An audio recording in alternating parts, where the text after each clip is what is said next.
Hey, I'm Alex Radcliffe from Board Game Co. and today I'm reviewing Carcassonne from Z-Man Games. Carcassonne is a tile-laying game in which you're going to be trying to place your meeples on the board. In fact, fun fact, if you're familiar with the term meeples, meeples are these little guys over here, and they stand for my peoples, and the term was originally coined, supposedly, during a game of Carcassonne. During a game of Carcassonne, this was originally termed, that term meeple you hear everywhere is from this game.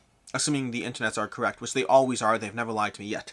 Carcassonne is a tile-laying game. A tile-laying game which you're trying to get as many points as possible, moving up this track, while you slowly place down tiles to build out the road in different ways, to build the map, to build the terrain, and try to get as many points as possible. Every single turn you're going to grab a tile, you're going to have the tile, and you're going to put it down somewhere, and then potentially add a person to that feature. So for example, I can place this here, and because there's only two things on this tile, a road and a field, I can place my farmer either on the road, or on this side of the field, or on this side of the field.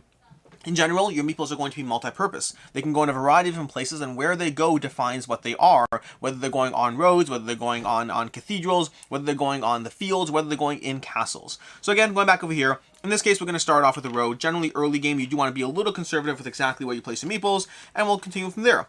This player over here grabs another road. This one over here could choose to finish it if we wanted to, which might be worthwhile, but honestly, we're going to go over here and we'll go ahead and put this down over here. And also, we'll put another person on the road as well, putting it on that road feature over there. This person grabs a tile, and wow, we have this giant thing over here, which is going to be part of a giant cathedral. And keep in mind, some of the things you see over here are expansions already mixed into the game, and we'll start placing a person down to try to get a presence into that cathedral. Next player places a tile. That person's going to be a knight in the cathedral. We'll show you some different aspects soon as we get close to it. This person over here kind of wants to get in on the cathedral, but also is worried that they can't, because what they cannot do is you can only replace down a person on the tile you just placed, but you cannot place something in an already occupied area. So I cannot place a knight down there because there's an opponent already in that castle. I could go on the road, but then I'm helping them build their castle, which seems counterintuitive. There are a few other options you can do, but none particularly compelling right now. I think we're just going to go over here for the moment, and we'll just place down our knight right away on that castle and immediately score 4 points. The reason 4 points is every feature in Carcassonne scores differently. In the case of the castles score 2 points per completed section, or if you reach the end of the game, then only 1 point per completed section instead. So right now, that's going to be 2 completed sections over here, one in this tile, one in that tile. We'll get 4 points, and we immediately reclaim our person, which is important because you have a limited number of people. Over here, yellow will go. Yellow's going to try to build out their cathedral. They're very happy with this tile. They're going to pop that down over there, and they're going to add their builder. If I can find it over here, here we go. Our builder is going to be added to that cathedral. Now, whenever I place somebody down in that area, I'll be able to take a second turn. We'll go through that shortly. Over here, we see this one over here. Still not an opportunity to cut in. It's kind of irritating me, honestly. Actually, no. We're going to go over here like so. Even better. We're going to go over here like so and start to try to hedge in on that tile over there.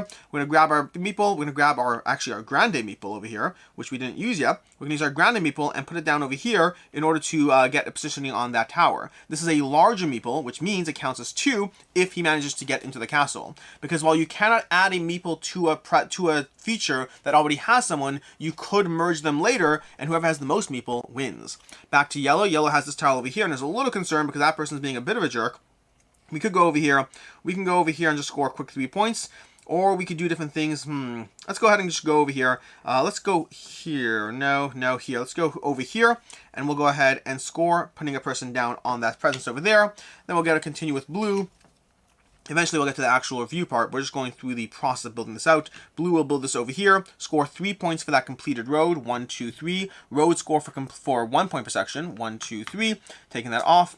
Then we're going to go ahead and continue with yellow. And yellow is going to grab this tile. Now here is a good positioning over here. Yellow is going to immediately place this down over here to prevent access to that. And while we're at it, we'll put a farmer down the field, which might be a bit premature, but honestly, we're probably done with this little trial, so it's not that much of a commitment. We'll go ahead and place this down over here. Blue popping that down there in order to get that. And then again, yellow going over here, grabbing a tile, and figuring out where to put that. We can go over here. Nope. We'll just go over here. Why not? It's not a bad move. We'll have blue go. Blue grabbing another one. Now blue is going to add, I don't even know if you can see this, might be off the board at this point, but blue is going to add this over here with their builder, and then we'll have yellow going, and yellow is going to grab I need a castle piece. So you can see how this plays out. I want to show you this one other feature. We'll have blue go. Blue can add this to the board as well. Now, where can blue add this? Blue's going to try to reclaim their big meeple because it's beneficial to do so, while also putting down another meeple over there, getting another 6 points. Blue's dominating yellow, but fortunately it's all mid-game, so none of this really counts. And we have this one over here, which again, we're really just not getting the pieces we need, but that's okay. We can put this over here, putting that down there. We'll put down blue. Blue will score over here. Blue can go ahead and get another castle done over there, scoring another 4 points. Again, blue's completely dominating the conversation to 17. And blue's also going to go ahead and put a person down in the field at the same time to be able to start getting in that network of castles. Yellow's going to go over here. Yellow finally has a tile over here, and because yellow has a builder in this castle, not only do they go, but they get to go again, which is what I was trying to show you over there. And then we cannot put this here, unfortunately, it does not fit, but we could try to go ahead and build out this tile over here while also putting down a person on either the road. The road seems like it might make sense, but you know what? We're going to go ahead and go on the road. Yeah, we're going to go on the road.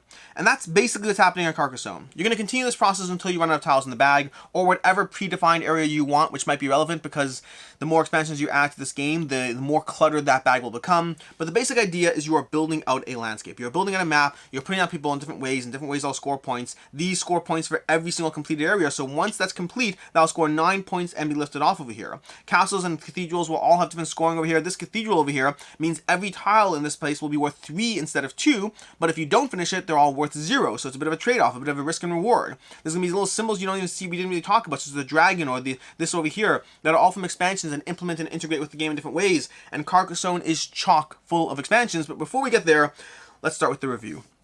Starting off with ease of play. And before you get to ease of play, just basically you're going to continue this process, scoring for various features. At the end of the game, you do score for farmers. Let's talk about farmers lastly. At the end of the game, you're going to score for farmers. Every farmer is going to be, whichever fields you have control of, will score 3 points per completed castle. So for example, this right now, this farmer here is connected to this castle and this castle, because you can connect around there. That's going to be 6 points. This farmer is connected to this castle over here, so that's going to be 3 points. But you're going to be fighting over farmers no different than the way you fight over anything else, trying to get the terrain down, trying to get the presence as the castles continue to grow and expand, hopefully getting even more and more points as everything builds out, and that is Carcassonne.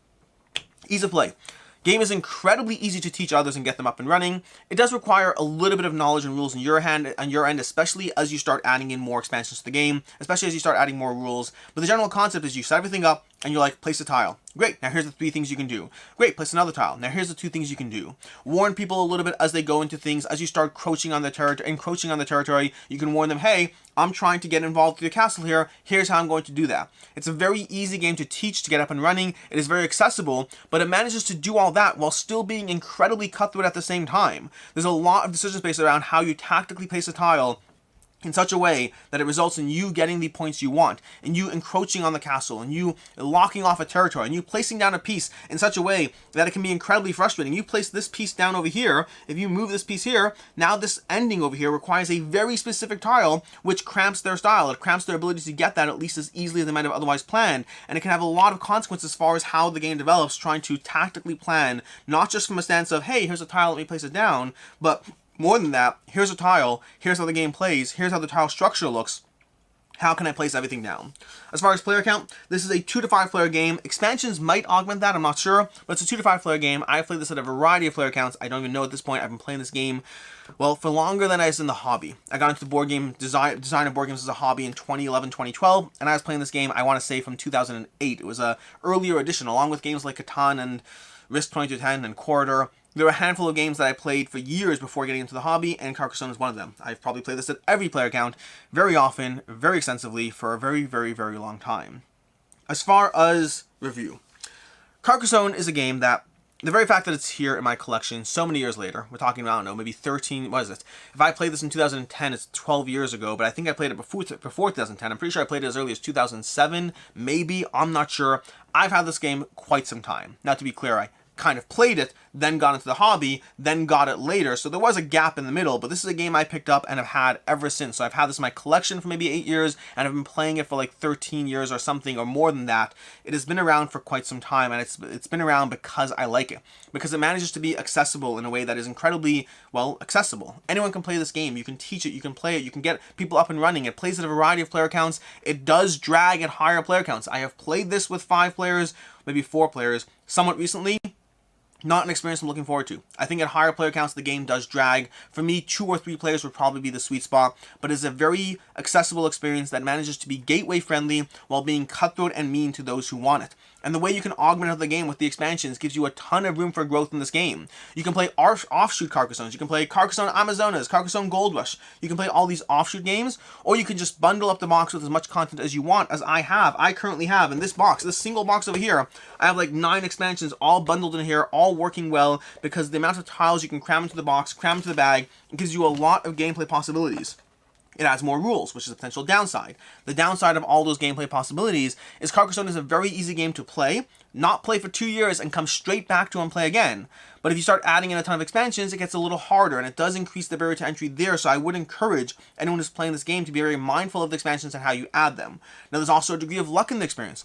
Absolutely a degree of luck. There's a high degree of luck in terms of which tiles you draw and whether it fits your goal or not. Yes, this is a cutthroat game. Yes, it borders on abstract, but no, it does not have the pure cleanliness of an abstract game. It has a degree of messiness as you perfectly plan a spot that no one else can go to, and they draw the exact tile they need. As you continue to draw roads and they draw castles, and they have a higher scoring potential than you because of what they draw. So this game is both incredibly cutthroat and incredibly accessible and incredibly nice, and it's beautiful to watch it develop while still having a healthy degree of luck in there that can absolutely change your perception of this if you're viewing it as a high strategy game. There is a lot of strategy in there, but there's enough drawing tiles in the bag that you may be messed over by the luck more times than you can count. Overall, Carcassonne is a very accessible game that manages to grow with the players both through the offshoot games as well as through the way you can expand the actual game in front of you on the table, but it's also a sprawling game that can take a lot of time, and you might need to come up with your own rules as far as how you ensure that the bag eventually does run out of tiles because there's so many different ways to play this. Things can get messy. This is a solid game with a few downsides. It could be on the lighter end. It's cutthroat, but it's mean, but there's a limit to how far it goes. It's not that light, but it manages to be a little bit light. It has the luck, which you talked about. But overall, Carcassonne is a very solid game that I generally recommend both as a gateway game, but more than that, as a gateway game that can grow with you, that can grow with the family. Overall, for me, this one is a 4 out of 5. I really enjoy it. I think it's a solid game, and it's been one that has stuck around for a long time, and the fact that it grows with the players is a big deal for me. The fact that it can grow with the people who are playing the game as they get into the hobby and as they continue to expand, adding any number of degrees of complexity, granted with messiness. The more expansions you have, the more messy it potentially can get as you try to have some degree of cohesion, which sometimes isn't present. Some expansions work better if you add them in just by themselves, but that involves sorting tiles, and I can't speak for you, but I certainly don't want to do that. As far as other game recommendations, first of all, Land vs. Sea is going to be an excellent game that I highly recommend, that to me has become the game I pull off the shelf when I'm looking for cutthroat Carcassonne without all the modules pulled in. Land vs. Sea from Good Games Publishing is a very cutthroat, very solid game that gives me a lot of the same feelings Carcassonne does, specifically in the cutthroat aspect. That one kind of starts off cutthroat. It doesn't get there. It starts off that way, but without all the modular expansions that make Carcassonne a game that I have to mentally be ready to remember all the ways I packed it to the brim. And then secondly, I had another tile line game, Alhambra. Alhambra is the other one I'd recommend. Alhambra from Queen Games gives you another tile laying puzzle in a very different way, a very different engine attached to the tile laying. The tile laying is just one small part of it, but still a very solid tile laying game that if you like Carcassonne, I think there are elements of Alhambra you'll enjoy, and vice versa. In any case, and until next time, I'm Alex Radcliffe from Board Game Co. I hope you found this video helpful, and as always, I hope you have a good one.